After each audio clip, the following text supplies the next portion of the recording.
18 horas. Notícias de Manaus, Amazonas, Brasil e do mundo. Agora na Mix. Agora 6 horas, 1 minuto em Manaus. Boa noite pra você em 100,7 na sintonia certa. Boa noite, equipe do 18 horas. Boa noite, Karime Leão. Boa noite, Carlão. E muito boa noite pra você sintonizado aqui em 100,7. Obrigada pela sua companhia. Estamos juntos a partir de agora até às 7 da noite, aqui no 18 horas. Mix. Karime, tá valendo a participação do nosso ouvinte, interagindo aí com a gente no programa 18 horas, é legal, hein? Faça aí, né, um comentário, dê um toque, mande uma foto, um áudio, o que você quiser. O WhatsApp é o 994887592, Karime. Exato, estamos te esperando. Pode ligar, 6 e 2. 18 horas. Começando o programa 18 horas de hoje com os destaques do dia. Dezembro começa com alerta vermelho na saúde pública do Amazonas. A partir de hoje, 15 empresas suspendem os atendimentos ambulatoriais. Hoje também começou o trabalho de enfermeiros sem especialização nas UTIs do estado. E o Amazonas começou dezembro com 70% das UTIs do estado sem coordenação. É isso aí, 6 e 2, boa noite mais uma vez para você em 100,7 na sintonia certa. A partir de agora é você, hein? Conferindo os destaques do dia. Hoje, sexta-feira, 1º de dezembro de 2023, no ar mais uma edição do programa 18 horas. 18 horas. Olha, o caos na saúde pública do estado tem, a partir de hoje, um novo e grave problema. Os médicos de 15 empresas que atendem os hospitais, SPAs e UPAs reduziram os atendimentos e só estão recebendo pacientes em estado grave, Karine. Bom, isso porque, Carlão, as empresas médicas não estão recebendo pelo serviço prestado. E estamos falando de médicos das mais variadas áreas, como pediatras, obstetras, anestesistas. Bem, o governo Wilson Lima acumula dívidas com os médicos de 2021, 2022 e os salários de agosto, setembro e outubro deste ano. Os médicos chegaram no limite e não tem por que continuar os atendimentos se o Estado não cumpre pelo menos os pagamentos. Além disso, segundo os médicos, os hospitais não têm estrutura para atender com dignidade a população. Karime, é uma situação inacreditável, é uma situação absurda. A que ponto chegamos? E além desse movimento dos médicos, o governo está substituindo hoje enfermeiros intensivistas por enfermeiros simplesmente sem qualificação nas UTIs dos hospitais. É o caos ou não é, Karime? Definitivamente instalado no governo, na saúde pública do estado. Carlão, é o caos, eu diria, mais grave, é um crime.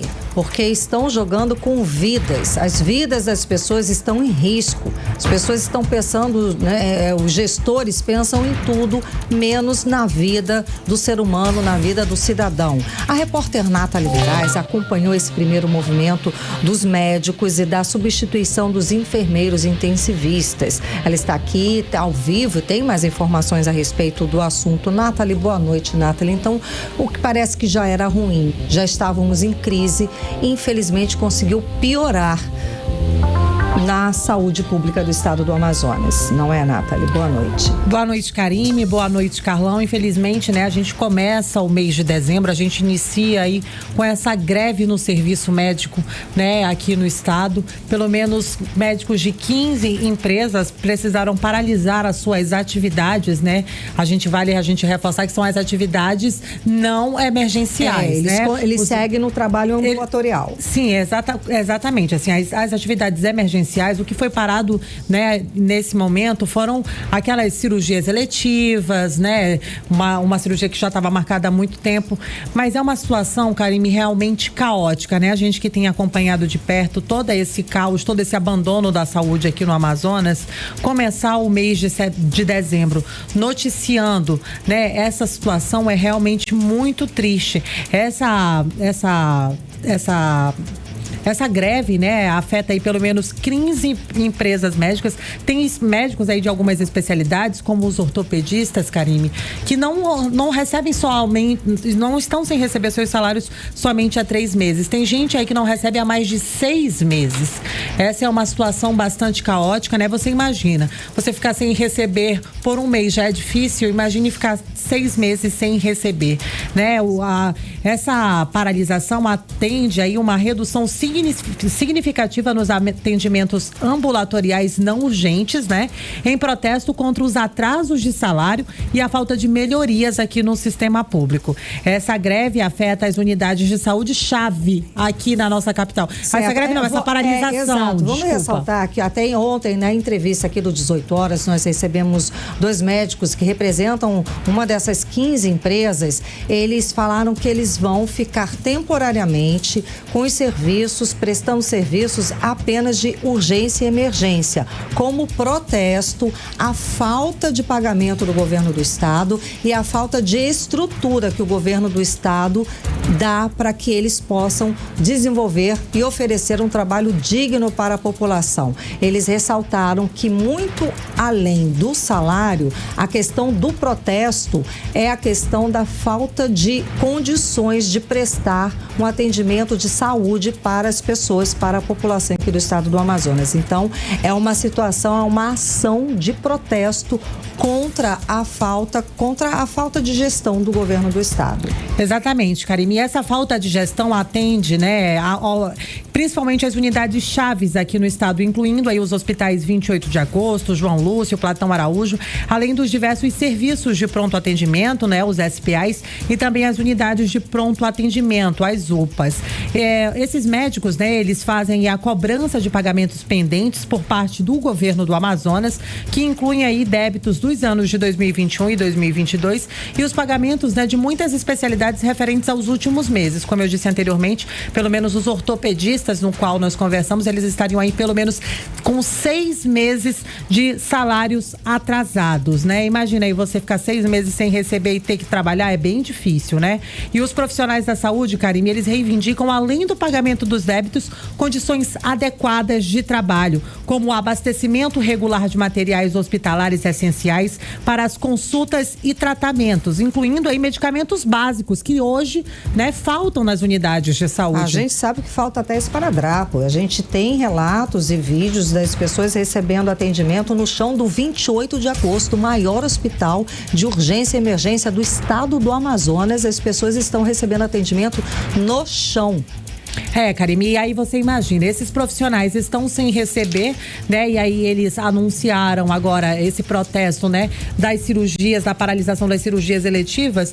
Imagina, você não recebe, você chega lá para fazer uma cirurgia e não tem o material, né? Essa foi uma situação relatada por esses profissionais. Foi, como eles falaram, o limite. Eles não têm como trabalhar, então chegaram no limite e estão fazendo essa ação de protesto, essa ação para forçar o governo do estado do Amazonas a agir e a resolver essas questões importantíssimas aqui da saúde pública. Com certeza, Karime, é realmente um caos instaurado, né, na saúde pública aqui do nosso estado. E para a gente entender um pouco mais dessa situação, eu conversei aí com o presidente do Sindicato dos Médicos aqui no Amazonas, o doutor Mário Viana, que falou um pouco mais sobre essa falta de pagamento aos profissionais de saúde aqui no estado. É a empresa em que os maqueiros estão lotados, os maqueiros dos pronto-socorros, e tem em torno de 11 meses que eles não recebem, né? E eu sei disso porque 2 ou 3 maqueiros formaram comitiva com um grupo também de técnicos de enfermagem, juntamente comigo, né? Que estivemos no MPT e no MPA, no MPR, melhor dizendo, para denunciar toda essa situação. E a gente, inclusive, pediu para esses órgãos competentes de controle social que dessem prioridade para o pessoal de nível primário, né, que ganham muito pouco, e ter um atraso desse tamanho é quase incompatível, né? Esses atrasos realmente chegaram numa situação totalmente insustentável, né? 18 horas. Karime e Carlão, nós ouvimos aí a fala do Dr. Mário Viana, ele que é presidente do Sindicato dos Médicos aqui no Amazonas, falando, né, sobre essa falta de pagamentos. Como disse aí o doutor, né, essa falta de pagamentos, Karime, ela não atinge, né, só os médicos. São enfermeiros, são técnicos de enfermagem, são maqueiros, são pessoas que sobrevivem com um salário mínimo, que estão há pelo menos 11 meses sem receber um centavo, porque o governo do Amazonas, o governador Wilson Lima, não repassa o dinheiro para essas empresas, Karime. É uma situação absurda para um estado tão rico, que arrecada aí, nos últimos 5 anos, foram mais de 100 bilhões de reais em arrecadação, se eu não me engano, vou confirmar essa informação e esse dado, mas nos últimos 5 anos, uma arrecadação de bilhões não consegue pagar salário. Pois é, Karime, e essa situação de caos foi exemplificada pelo caso aí da Fundação Hospital do Coração Francisca Mendes, aqui na Zona Norte de Manaus, onde a paralisação das 2 máquinas de cateterismo, né, revelaram aí a gravidade da situação. Isso porque essa semana, né, um rapaz, né, que aguardava aí na fila para fazer esse procedimento, veio a óbito, Karime. O paciente estava esperando aí, né, ele morreu, né, um paciente jovem estava ali realmente aguardando para fazer esse exame.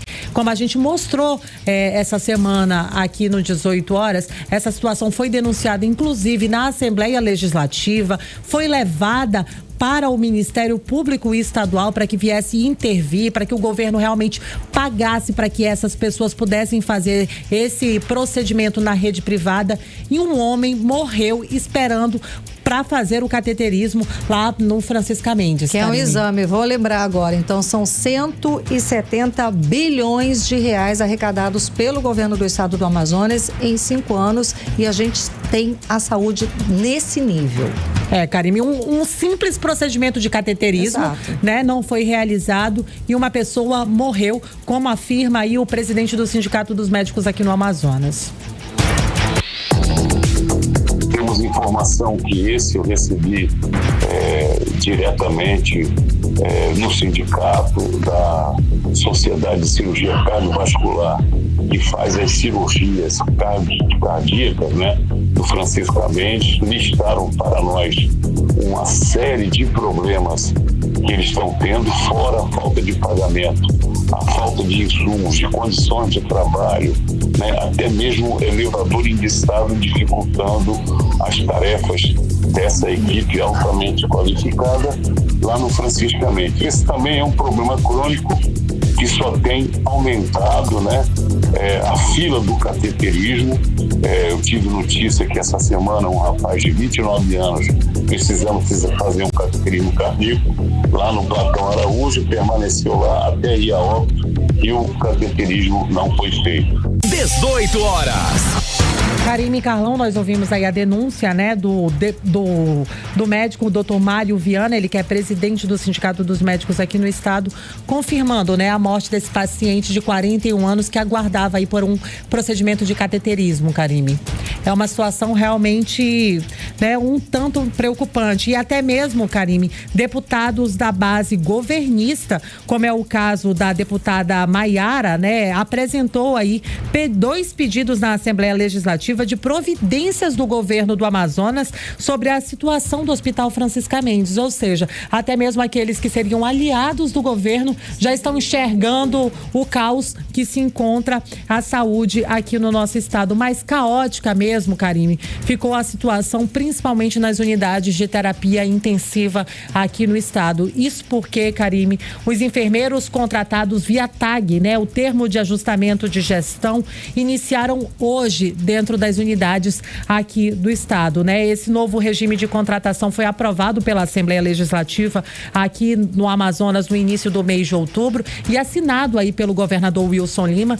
Esses profissionais, eles foram contratados de maneira direta, sem concurso público, e hoje, né, eles iniciaram aí nas unidades de saúde. Lembrando que eles vão receber um menor salário e foram contratados enfermeiros sem especialização para atuar nas UTIs do estado do Amazonas. Correto, Karime. O piso salarial da enfermagem hoje está aí em R$ 4.750. Esses enfermeiros estão recebendo aí cerca de R$ 3.200, cerca de R$ 800 a menos do piso nacional, E Karime. eles vão substituir os enfermeiros do IET, do Instituto de Enfermeiros aqui do estado do Amazonas, que atuam há mais de 30 anos nas UTIs do estado. Há mais de 30 anos eles atuam fazendo todo esse trabalho e hoje foi o dia de troca. Esses enfermeiros do IET tiveram que trocar, sair e deixar esses novos contratados assumir as UTIs. E como é que foi, Nata? Pois é, Karime, o problema todo é que desses novos contratados, né, vamos dizer assim, de 1.300 profissionais que devem atuar nas unidades de terapia intensiva, pelo menos 800 profissionais, 800 enfermeiros têm sequer uma especialização, uma formação para atuarem nas unidades de terapia intensiva, Karime. A gente não está falando de pessoas que vão tratar de qualquer outra coisa, a gente está falando de pessoas que vão tratar de pacientes em estados críticos. Exato, né? que precisa todo um cuidado, gente. Dentro de uma UTI, a gente sabe que é um profissional extremamente qualificado, que já tem aí uma larga experiência para poder cuidar daquele paciente. Agora, você imagina tirar uma empresa que atua há mais de 30 anos fazendo exatamente esse serviço aqui no estado do Amazonas, trocar por outros profissionais que não têm essa experiência. Gente, isso não vai dar certo. Pois é, Karime, e hoje, né, esses profissionais que já estavam nas UTIs há pelo menos 30 anos, eles aguardaram por esses novos profissionais para passar a demanda para eles de trabalho. E eles relataram para a gente, aqui enquanto a gente estava realmente apurando essa situação para levar para você, ouvinte, toda a tristeza que foi dentro das unidades de terapia intensiva hoje, né, Karime? Mas para falar um pouco mais sobre esse assunto, o doutor Mário Viana também fez um alerta sobre essa situação, Karime, essa situação caótica que, inclusive, né, pode provocar morte desses pacientes, porque esses profissionais não têm qualificação para estarem atuando dentro das unidades de terapia intensiva. Vamos conferir. Eu não me recordo, há muito tempo a gente não tem um caos na saúde tão grande como está acontecendo agora, né? Nós estamos vendo aí a implementação dessa TAG, né, do termo de ajuste de gestão, sem qualquer critério, né, destratando profissionais altamente qualificados, como da enfermagem e terapia intensiva, e contratando nem sempre profissionais com experiência prática, né, para algumas atividades altamente especializadas. Isso é temeroso, e ainda mais num período, né, de festas como é Natal e Ano Novo, onde inclusive há alguns excessos e aumenta aí o número de acidentes, de problemas de saúde, etc., né? E essas mudanças estão sendo feitas em praticamente todas as unidades de saúde de urgência. Isso com certeza vai trazer problemas graves, possivelmente até com mortes, infelizmente. 18 horas.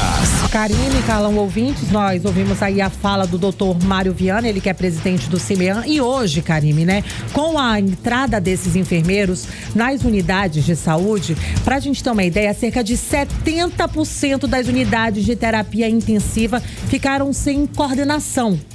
Né? Não tinha um enfermeiro responsável pela unidade de terapia intensiva. O caos realmente acabou sendo ocasionado, né? Como eu disse, não tinham enfermeiros para estarem ali na ponta respondendo pela unidade de terapia intensiva. Lembrando, né, que o Ministério da Saúde recomenda que toda unidade de terapia intensiva tenha um enfermeiro responsável, tenha um enfermeiro coordenador. Sim. E aí, para ter alguns coordenadores em algumas dessas unidades, como não tinham profissionais habilitados para exercerem essa função, o que foi feito? O enfermeiro responsável foi lá, pegou os enfermeiros que estariam na ponta, atendendo dentro dos pronto-socorros e colocou dentro das unidades de terapia intensiva para prestar apoio a esses enfermeiros novatos, vamos dizer assim, que iniciaram hoje a partir dessa contratação direta feita pelo governo do Amazonas, Karime. Essa confusão aconteceu pelo menos dentro do Platão Araújo e do Hospital 28 de Agosto. Eu conversei, Karime, com a enfermeira Suzani Teixeira, ela que é presidente do Instituto Instituto de Enfermagem de Terapia Intensiva aqui no Amazonas, o IET, que atuava há mais de 30 anos dentro dessas unidades de terapia intensiva, e ela fez essa denúncia pra gente. Vamos conferir. Os enfermeiros com 60 plantões mês, 36 plantões mês, as UTIs, 70% delas sem coordenadores, coordenadores sem titulação, que é o grau exigido pela RDC 7 do Ministério da Saúde, Anvisa. Nós percebemos que os enfermeiros que vieram a nível assistencial, ou seja, os que lidam direto com os pacientes, muito deles ex-técnicos de enfermagem, nunca atuaram enquanto enfermeiro. Nós temos pessoas que foram removidos de outras empresas ou de outros setores que não entraram em UTI.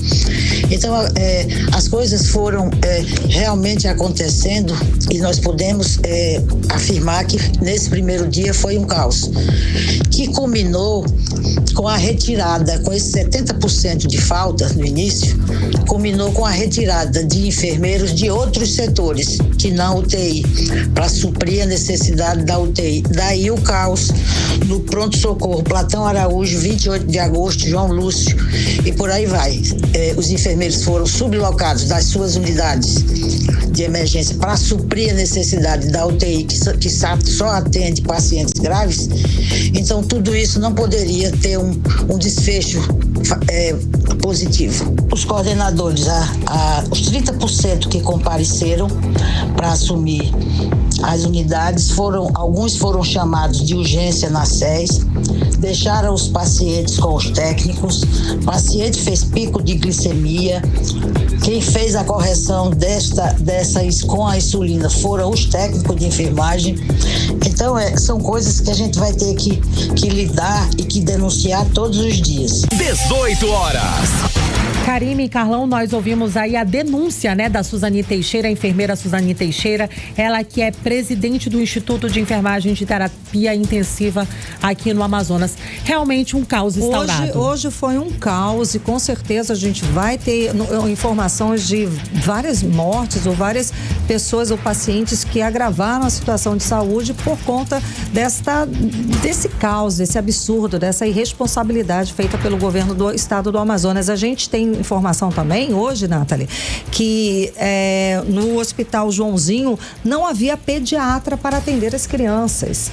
Tudo aconteceu hoje. Nem pediatra existiam para atender as crianças. Se seu filho sofreu alguma coisa, se não foi muito urgente, levou para o Joãozinho, acabou, vai para casa. Pois é, Karime, esse caos, não aconteceu somente aqui na nossa capital. A gente também recebeu reclamações, do interior aqui do Amazonas. O Hospital de Parintins, Karime, hoje, inclusive, chegou a ficar sem água. Não tinha água dentro do hospital para fornecer para os pacientes, para os médicos, para nada. Meu Deus. É realmente uma situação de caos. Faltam insumos, faltam alimentos e agora falta até água dentro da unidade hospitalar. Quem fez essa denúncia para a gente foi o Denison Vilar, ele que é enfermeiro do SAMU e líder do movimento Todos pela Saúde. Vamos conferir. Como se não fosse o suficiente ter matado gente na pandemia e não ter investido na saúde, na vida das pessoas. O nosso estado vive um caos e nós precisamos de uma intervenção federal no estado do Amazonas. Infelizmente, a gente não tem água em unidade hospitalar, água potável, mesmo com dinheiro da estiagem.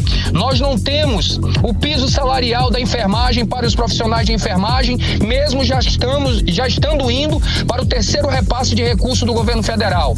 Nós não temos salários em dia dos profissionais dos serviços gerais aos médicos, porque simplesmente privatizaram praticamente mais de 80% da mão de obra do SUS no estado do Amazonas. Precisamos de leis sendo cumpridas em nosso estado e precisamos que os nossos deputados se posicionem firme em favor do povo e não em favor do governo. É inadmissível a gente continuar matando pessoas mesmo após uma pandemia, matando pessoas essas que não têm água para beber, água potável no Hospital de Parintins, volto a dizer, não tem água, não tem alimentação para os pacientes, para os profissionais, para os acompanhantes nas unidades hospitalares, porque simplesmente o governador está querendo cobrar a Amazon que é uma empresa privada que vende para o mundo inteiro, querendo cobrar na COP, né? Para tratar de meio ambiente, tratar do clima. Ele simplesmente quer cobrar uma empresa privada, sendo que ele não paga as empresas e ninguém sabe para onde está indo os recursos do estado do Amazonas. 18 horas.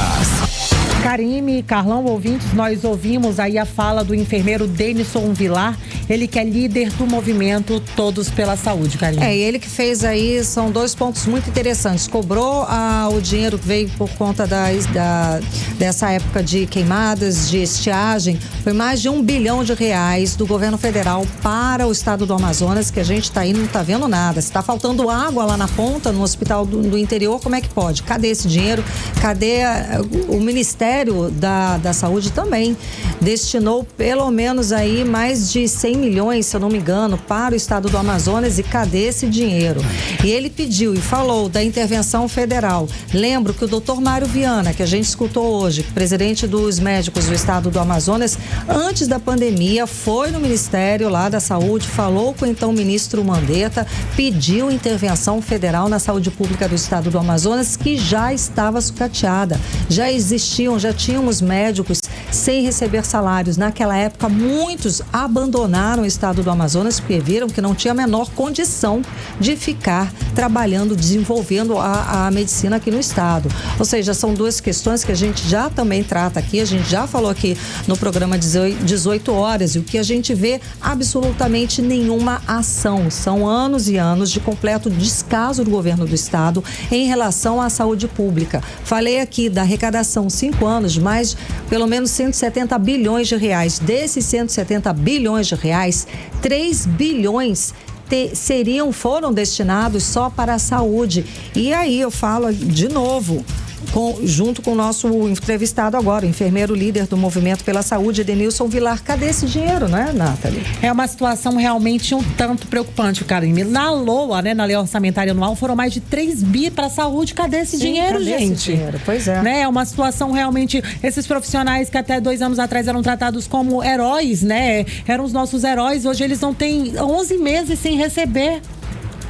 Não aprendemos nada com a pandemia. Pois é, Karime, realmente o governo do Amazonas... E diz o quê? O governo do Amazonas emitiu uma nota, né, confirmando, né, falando que hoje, né, a Secretaria de Saúde do Estado se informou uma nota que está negociando com as cooperativas médicas, abre aspas, para equacionar a questão dos pagamentos o mais rápido possível. A Secretaria de Estado está avaliando a parte orçamentária, e o governo do Amazonas reforça aí que todos os serviços de urgência e emergência das unidades de saúde aqui do estado seguem mantidos, fecha aspas. Essa foi a nota enviada pela Secretaria de Estado de Saúde à nossa equipe, Karime. Obrigada pelas informações, Nathalie Moraes, mas, gente, não tem outra palavra. O que está acontecendo é criminoso. O que essa gestão está fazendo com a saúde pública, está fazendo com a população, com o cidadão, é criminoso. Esse governo Wilson Lima está matando pessoas inocentes que buscam a rede pública de saúde. Está impondo sofrimento para idosos, crianças, pacientes. Enfim, é desumano, é insensível e, como eu repito, é criminoso. Nesses 5 anos em que o governador está no comando, vou repetir, ele já arrecadou mais de 170 bilhões de reais. Não construiu nenhum hospital novo e sequer melhorou o que existia, melhorou toda a estrutura da saúde que existia. Não, ele conseguiu a proeza de piorar o que já existia, né, Carlão? O que era ruim está cada vez pior, né, Karime? Tanto dinheiro arrecadado e diz que não tem dinheiro para pagar os médicos, os enfermeiros, os maqueiros. É pra lá de absurdo isso. Gente, tá faltando comida para os pacientes. Essa é uma real situação da saúde no estado. Faltando comida para os pacientes. Falta medicamento, que é essencial, falta equipamentos para exames, enfim. Falta praticamente tudo. Pessoas estão sendo atendidas no chão, nos corredores. Inclusive, nós já denunciamos isso, né, Karine? Exato. Aqui várias vezes. E a pergunta que fica é, onde foi parar todo esse dinheiro aí? Inclusive, a Karine falou, são 170 bilhões de reais em 5 anos arrecadado. E vários 3 bilhões foram, né, direcionados para a saúde nesse período todo de 5 anos, né? Não foi só 3. Onde foi parar todo esse dinheiro que o governo arrecada? Todo o dinheiro que o governador pega emprestado, inclusive, dos bancos. Inclusive tem aí recentes empréstimos e também tem a questão do federal com relação à seca que você falou, Carlão. Carlão, cadê, né? A resposta é simples, Carlão, só pode estar indo para a corrupção, né? Não tem outra resposta. Cadê? Desvio. Sumiu, é desvio. Deve estar indo para pagar a empresa dos amigos, o poder, não sei, mas para o cidadão, para o bem-estar, para onde deveria estar esse dinheiro, a gente não sabe, porque nunca tem dinheiro para melhorar a saúde pública. Eu estou falando aqui só da saúde pública, viu? Sim. Estão colocando em risco a vida das pessoas, gente. São as mães, são os pais, os filhos, a nossa vida. Estão jogando com a nossa vida como se fosse uma mercadoria de troca. Estão fazendo um cabo de guerra político, estão fazendo alguma estratégia e estão usando a nossa vida como bucha de canhão. Estão jogando com a nossa vida. Okay. É muito sério. Bom, e como é que fica? Como é que fica? E mesmo uma pessoa ligada à família do governador, do secretário de saúde, se precisar de atendimento no hospital, o que acontece? Eu gostaria de saber. Se alguém da família do governador precisar de atendimento médico, vai lá para o 28, vai para uma urgência, que seria o caso do 28 de agosto, ou do secretário de saúde. Sua família, secretário, é atendida num hospital público da rede do estado? Se o senhor precisar, se alguém da sua família precisar de internação, como é que vai ser? Vai se alimentar como? Se nem comida tem. A prioridade, a gente sabe que a saúde nunca foi prioridade desta gestão. Olha, Karine, diante de todo esse quadro de caos na saúde, onde está o governador nesse momento? Onde ele se encontra agora? Ele está em Dubai, para quem não sabe, na COP28, cobrando do dono da Amazon, o Jeff Bezos, royalties, pelo uso do nome, né, Amazon. Olha aí. Porque o governador Wilson Lima virou, inclusive, ontem, nós falamos isso aqui, né? E muito, né? E ontem, inclusive, bombou na internet esse assunto aí.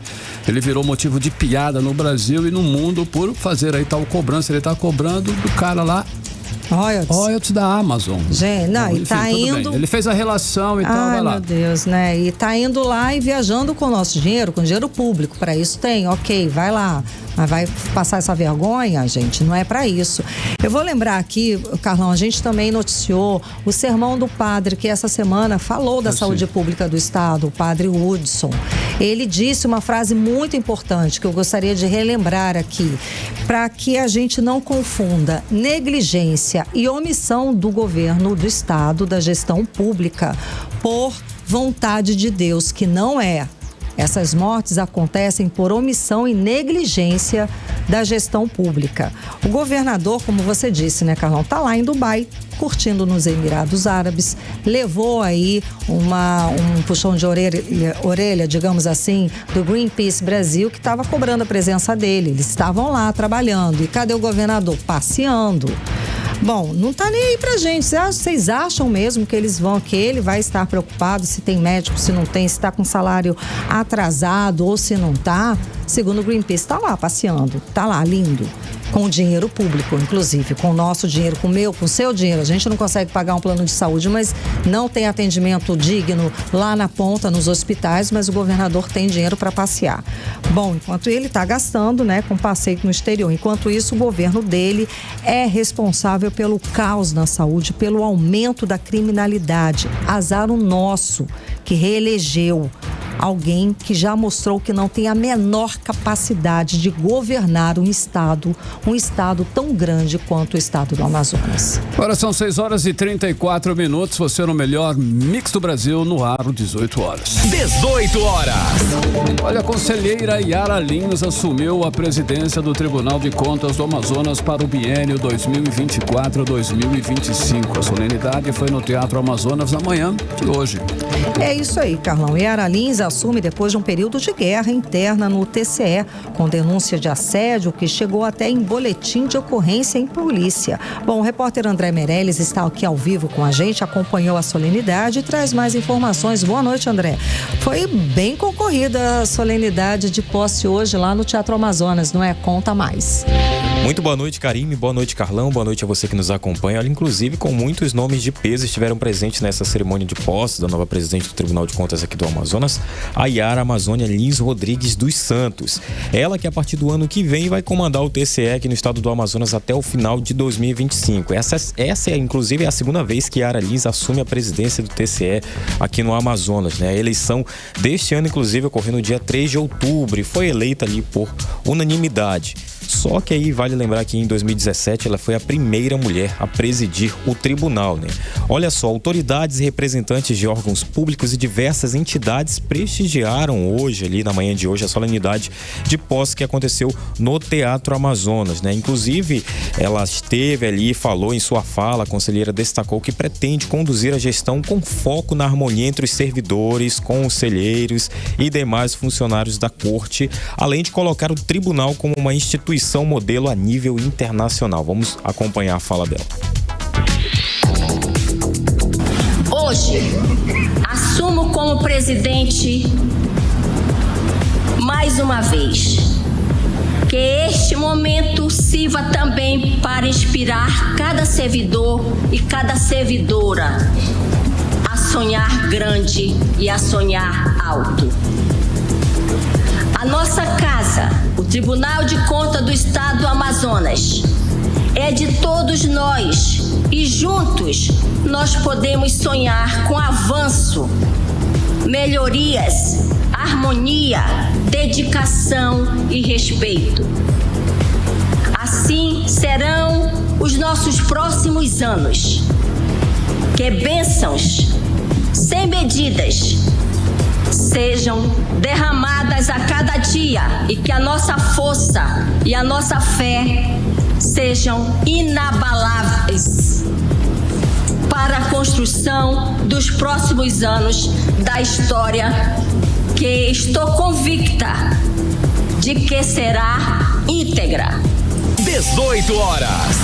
Karime e Carlão, a gente ouviu aí a fala da Yara Lins, a presidente eleita do TCE aqui no estado do Amazonas. Olha, não teve só a fala dela, não. Teve também a fala do então presidente, o conselheiro Érico Xavier Desterro e Silva, que em seu discurso ele desejou, inclusive, ali, boa sorte à nova gestão. Vamos acompanhar a fala dele.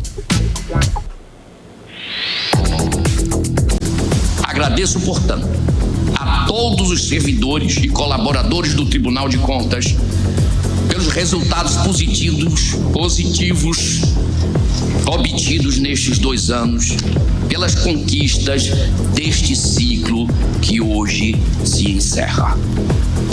Com muita tranquilidade, transfiro a presidência deste tribunal, consciente de que empreguei todos os meus esforços no seu engrandecimento, cultuando os mais elevados valores de justiça e equidade.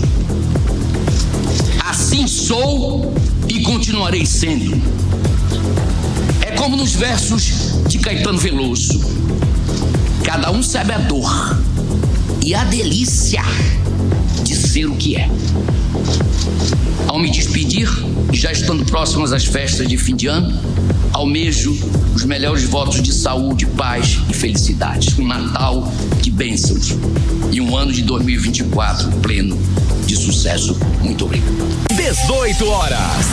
Karime e Carlão, a gente ouviu aí Érico Desterro, né, o então presidente do TCE. Olha, vindo também diretamente do Mato Grosso do Sul, a senadora Soraya Tronic, né, para prestigiar o evento. Ela também fez vários elogios aí à conselheira Yara Lins. Vamos conferir a fala dela. Por isso eu fiz questão de estar aqui hoje e lembrar que a posse da conselheira Yara como presidente do Tribunal de Contas do Amazonas é importante para o Brasil, sim. Ela é a única mulher presidente hoje de um Tribunal de Contas. Nós que somos representantes da federação, de cada unidade da federação, isso faz diferença. Faz diferença também no olhar, como estávamos conversando, doutor Alberto, o olhar feminino. Foi ela que, quando assumiu essa posição pela primeira vez, teve a sensibilidade de disponibilizar para os aposentados, servidores aposentados, o plano de saúde. 18 horas. Então, Karime e Carlão, a gente ouviu aí a fala da senadora Soraya Tronic. Só lembrando aqui que a presença da senadora foi essencial, digamos, porque ela foi que chegou a levar ao ministro do Supremo Tribunal Federal, o STF, o Alexandre de Moraes, a denúncia dela, né, da presidente eleita, contra o conselheiro Ari Moutinho, acusado de agressão e ameaças. Inclusive, Karime e Carlão, ele não compareceu hoje lá. Okay. Tá ótimo. Obrigada, André Meirelles, pelas informações. Boa noite. Valeu, André. Boa noite.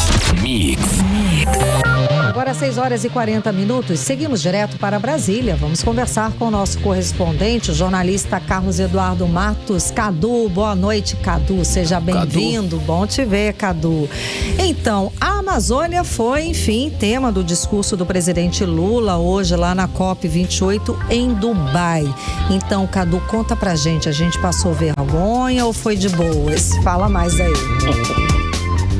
Foi de boas, Karime, até que Lula usou bem a Amazônia para falar sobre a crise climática. Boa noite para você, minha querida.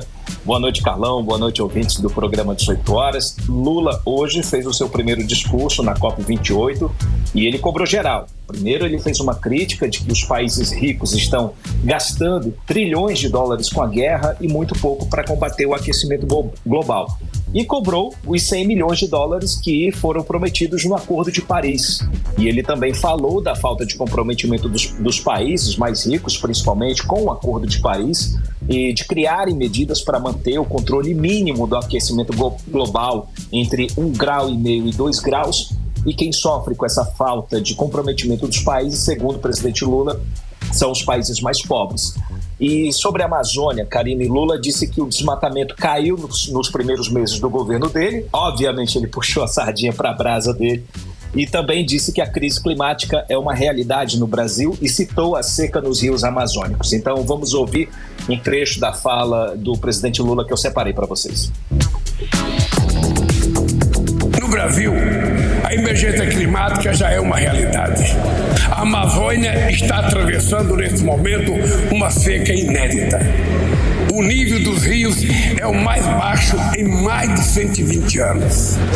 Nunca imaginei que veria isso no lugar onde estão os maiores reservatórios de água doce do mundo. Mas o futuro da Amazônia não depende só dos amazônicos. O desmatamento em todo o mundo só responde por 10% das emissões globais. Mesmo que não derrubemos mais nenhuma árvore, a Amazônia poderá atingir seu ponto de não retorno se outros países não fizerem sua parte. O aumento da temperatura global poderá desencadear um processo irreversível de savanização da Amazônia. O setor de energia, indústria e transporte emite muito gás de efeito estufa. Temos que lidar com todas essas fontes.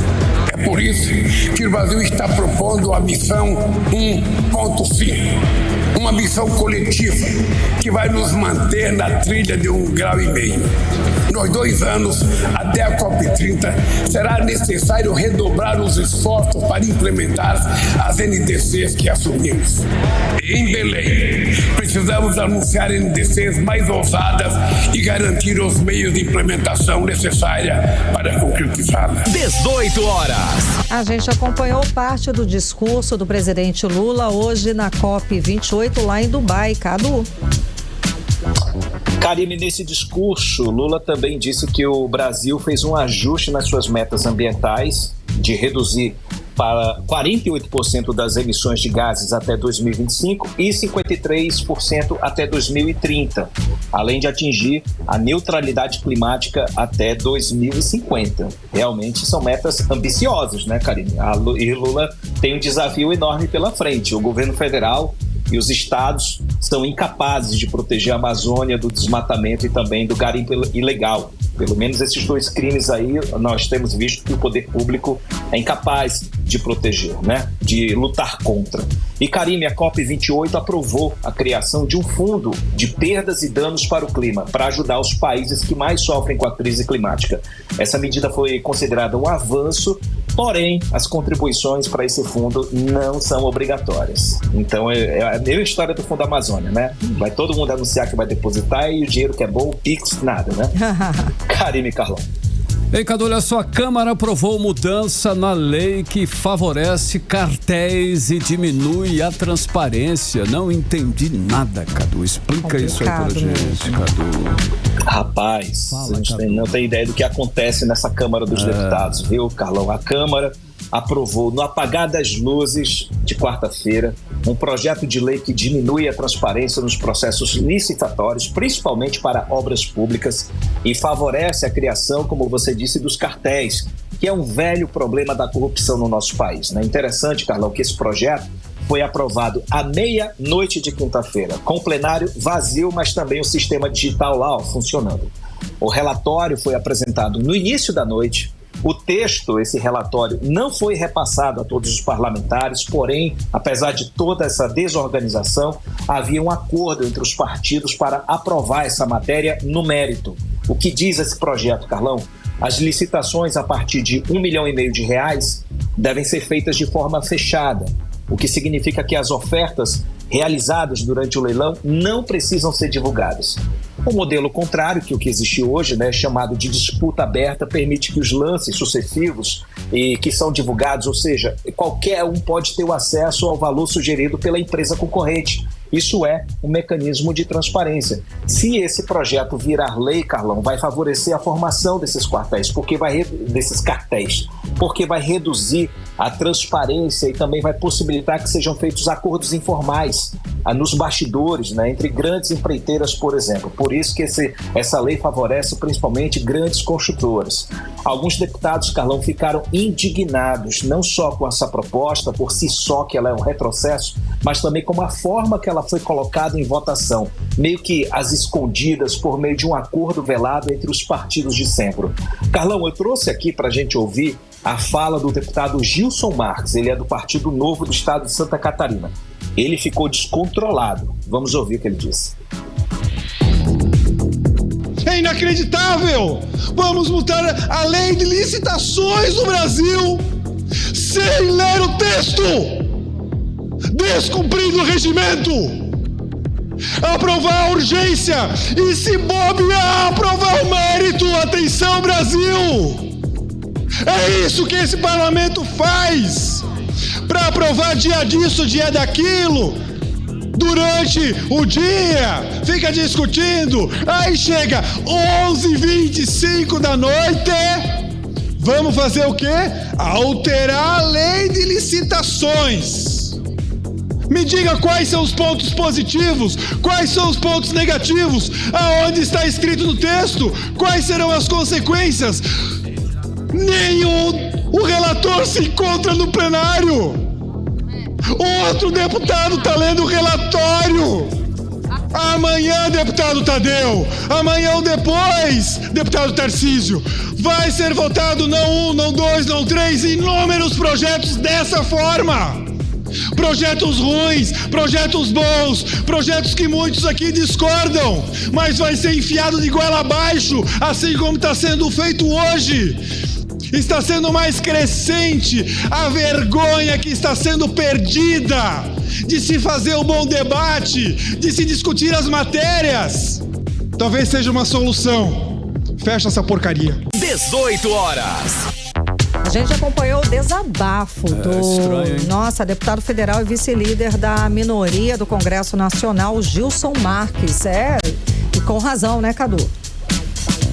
Fecha essa porcaria, né? Tá Por certo. isso que eu puxei esse áudio para vocês, dessa fala dele, que foi uma fala feita lá pelas 11h30 da noite. porque ele já falou que ele é um deputado que ele lê tudo que ele recebe, os relatórios, as propostas, para ele dar um bom voto. Ele é um bom parlamentar, ele é do Partido Novo, um cara muito criterioso, só que ele desafiou aí o Centrão. O Centrão tinha um acordo para aprovar essa matéria que favorece as grandes construtoras do país, porque a gente sabe que muitas licitações nacionais rola muito esquema, né? Então esse projeto ele meio que faz um libera geral desses esquemas de licitações de grandes obras no país. Agora, realmente o processo, usaram a forma como o Arthur Lira vem trabalhando a Câmara hoje, as coisas são colocadas em votação sem a menor discussão, tudo por acordo que passam pelas mãos de Arthur Lira.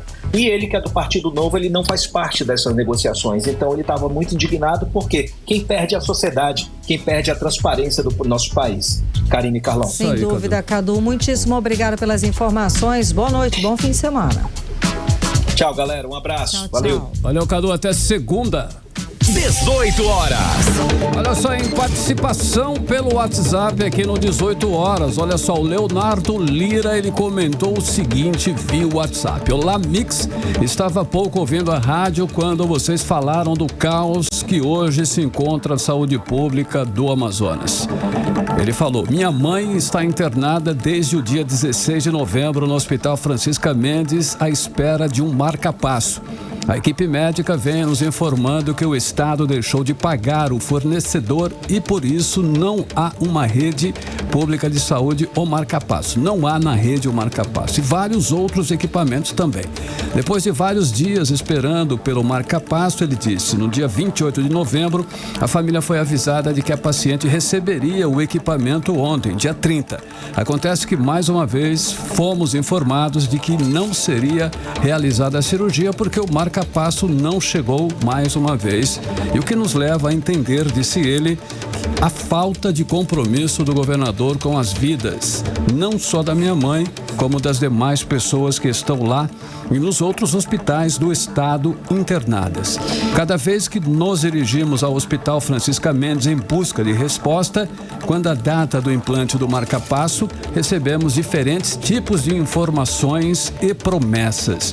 Hoje, por exemplo, fomos informados de que não está faltando marca-passo, e sim uma máquina utilizada no processo cirúrgico que está quebrada. Então é complicado, hein, Karine? Nossa, Carlão, ó, já a outra ouvinte, ela pelo YouTube, ela participou falando o seguinte, a Maria Cristina Paz comentou assim, não só no Hospital Francisca Mendes, ó, no Hospital Delfina, que é administrado por OS, também não estão fazendo cateterismo cardíaco, pacientes lá aguardando há dias esses exames. E também na live do YouTube do 18 horas, a Débora Souza comentou, a Secretaria de Estado de Saúde não teve competência para concluir as escalas das UTIs.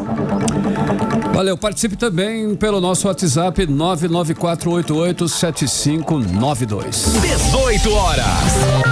Agora em Manaus, 6 horas e 52 minutos, chegou a hora da gente conferir os bastidores da política local, da política amazonense, com Cíntia Blink, que já está aqui com a gente. Cíntia, seguinte, a gente já falou aqui no início do programa a respeito da conselheira Yara Lins, que tomou posse hoje, mas eu sei que você esteve lá no Teatro Amazonas e você vai trazer pra gente informações que só você viu. Conta mais. Boa noite, Karime. Boa noite, Carlão. Então, Karime, eu falo muito, né? Então, pode ter sido assim que só eu vi, mas quem acompanhou na rede social tá sabendo. Mas é assim, hoje foi a posse de Yara Lins em um tribunal de contas que tá um pouco desunido, digamos assim, então tinham várias situações ali para assistir, sem contar que vão ali uma série de autoridades e a gente vê como é que fica a interação entre eles, né? Por exemplo, chamou muito a atenção que o cerimonial do Tribunal de Contas achou uma excelente ideia colocar o presidente da Câmara Municipal de Manaus, vereador Caio André, logo ao lado do prefeito de Manaus, Davi Almeida. Vamos lembrar que eles não estão ali no melhor momento entre os dois, porque a gente está falando de uma Câmara Municipal de Manaus que rejeitou lá o pedido de empréstimo e um prefeito que não ficou muito satisfeito com isso. Então, uma Câmara que se coloca mais como oposição. Os dois lá não trocaram uma palavra, sabe? Eu acho que teve só um bom dia, e falar bom dia no TSE, você sabe que é perigosíssimo, né? Mas só teve isso, e eles não falaram mais nada um com o outro, e isso ficou bem visível, todo mundo comentou sobre, né? Fizeram imagens dele, ficaram mostrando a imagem dele, assim, dos dois juntos, sem olhar pro lado ali, então isso foi bem interessante de ver. Outra coisa foi que o conselheiro Josué Neto, na hora que pegou a palavra, ele falou que a mulher, quando se defende, ela também está defendendo outras mulheres. E aí a gente recorda, né, o que aconteceu entre Yara Lins, que atualmente é a presidente, agora oficialmente, e o conselheiro Ari Moutinho Júnior, que não participou da cerimônia, como falou André Meirelles mais cedo, mas ele também não estava indo ao tribunal porque ele está de licença médica. Sim. De qualquer maneira, é um flagrante, né, ele não ter ido a gente já pode dizer que está em paz lá, o TCE? Esses são sinais de que não tá num clima legal, não. Quer dizer, um clima tá ótimo aí pra maioria dos conselheiros, né? E a Yara Lins, ela é muito acolhida ali pelos servidores. Ela acho que talvez dê pra dizer que ela é a conselheira mais a preferida dos servidores do Tribunal de Contas.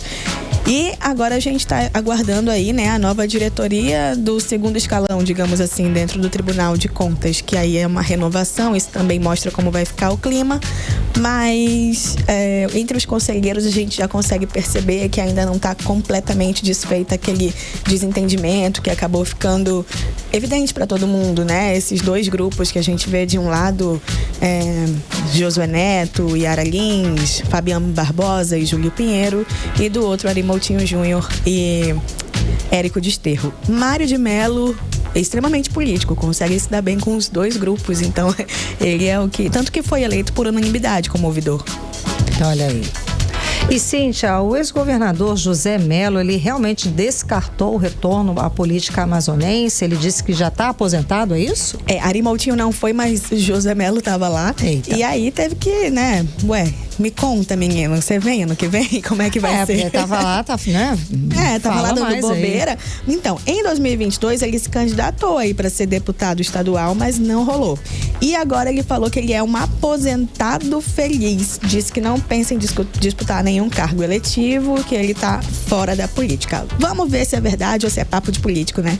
Volto 2024 tá aí, né, Cíntia? É isso. Obrigada pelas informações, Cíntia. Até segunda. Até. Valeu, Cíntia. Até segunda. 18 horas. Entrevista do dia. E o nosso entrevistado do dia hoje é o ator amazonense Emanuel Thompson, de 39 anos. Ele é manauara e mora no Rio de Janeiro há 16. Legal. Ele se profissionalizou e hoje já acumula participações em mais de 10 novelas na Rede Globo. Muito boa noite, seja bem-vindo aos estúdios aqui da Mix. Seja bem-vindo à terrinha. Então, tá só passando férias ou também tem um trabalho específico aqui? Boa noite, Karine. Boa noite, Carlão. Boa noite, ouvintes, 18 horas. Vim aqui pro aniversário da minha mãe. Tô voltando já na segunda-feira, retornando, né, pro Rio de Janeiro. Mas sempre que dá uma folguinha, eu corro pra cá pra vir pra terrinha, comer um peixe, tomar um açaí uma e aproveitar. Uma farinha. E o que mais você sente falta morando lá no Rio? Cupuaçu. Apesar de que tem cupuaçu lá, mas não é igual daqui. Não é. O açaí também não é. O açaí não é igual. Também não é. Todo mundo fala que o açaí daqui é meio suco, né? E lá parece um sorvete, mas a gente que conhece sabe que é diferente. Ei, Emanuel, olha só, você fez várias novelas, filmes e também peças, né? Exatamente. Dentre todas aí, o que você mais gostou de fazer? Novela, filme, peça, e você destaca algumas delas aí, no caso? Cara, eu fiz bastante participações na Rede Globo, né? Sim. Moro lá há 16 anos, vou fazer 17 agora em fevereiro. E a que eu gostei mais de fazer foi a recente, que foi na Record, que foi meu primeiro personagem mesmo, né? Até então, antes eram só participações, e nessa eu fiz um personagem, tive toda ali a preparação, a vivência com os atores, desde a época da novela, como se passava, a história. Então, pra mim foi muito legal esse processo de criação e estar num ambiente ali com todo mundo, foi bem bacana. A gente sabe que tem uma outra experiência aí que você passou que deve ter sido muito legal. A gente sabe que recentemente você atuou na novela Terra e Paixão. Isso. Fez o filme Minha Mãe é uma Peça 2 e Solteira Quase Surtando. Exatamente. Nesse Solteira Quase Surtando, você atuou também como assistente de direção. E aí, como é que foi? Exatamente. Eu, nesse tempo, morando no Rio de Janeiro, acabei fazendo faculdade de cinema. Me formei em cinema, né, pela Estácio. E aí comecei a trabalhar um pouco nessa área também do audiovisual. E surgiu a oportunidade de entrar no projeto, da sobrinha do Stepan Essessian. E eu entrei ali com a galera como segundo assistente de direção. Rolou uma participação pequena também, mas a experiência maior foi como assistente de direção, cuidando de set e tal, ali no meio que eu já tô acostumado, né, a viver, preparando os atores, o elenco, todo mundo. Então foi uma experiência nova que agregou bastante pra mim. E o filme foi muito legal. Uma pena que a gente, né, estreou na época da pandemia. Então, mas foi bem legal. Você acha que de repente você pode aí abrir uma carreira para esse lado? Eu gosto bastante de escrever, né? Eu tenho esse lado, na faculdade eu acabei indo pro lado de roteirista também. Escrevo bastante filmes que estão aí na gaveta. E a gente acaba fazendo umas peças misturando audiovisual com peça. Então, com certeza tem essa possibilidade. 2024, como é que tá? Já tá trabalhando? Já tem contrato assinado? Já tá garantido 2024 ou ainda tá na batalha? Estamos aí na batalha. Tem uns testes que eu não posso falar ainda, né? A gente não pode divulgar, mas estou fazendo uns testes, esperando resposta. Com certeza na expectativa. Deve vir aí uma coisa muito legal. Boa sorte. Mas a gente tá aí se preparando para que 2024 comece com tudo. Sem dúvida. Agora, para encerrar, deixa um conselho pro garoto que tá começando, pra menina que tá aí sonhando com essa carreira de ator aqui em Manaus. Olha, tenha muito pé no chão. A fama, a televisão é muito legal, mas ser ator é uma profissão. Não é só aparecer na televisão. Você tem que realmente gostar. Não é só glamour também, não. Não. Tudo que 90% que você vê na televisão é mentira. Então você tem que ter muito pé no chão, saber que você vai receber muito não, mas se é isso que você quer, corre atrás, estuda, se profissionaliza e a oportunidade chega. Tá ótimo. Então, muitíssimo obrigada pela sua presença. Eu que agradeço. Aqui, conversando com a gente aqui no 18 Horas. Com certeza, eu que agradeço a oportunidade. Espero voltar em breve pra gente conversar mais. Com boa certeza. Boa sorte aí. Parabéns pra mãe dele, pra mamãe, né, Carlão? Ela tá aqui assistindo. A mamãe tá fazendo aniversário. Que legal. Tudo, parabéns pra ela. Parabéns, beijo, mãe. Valeu, Zaço.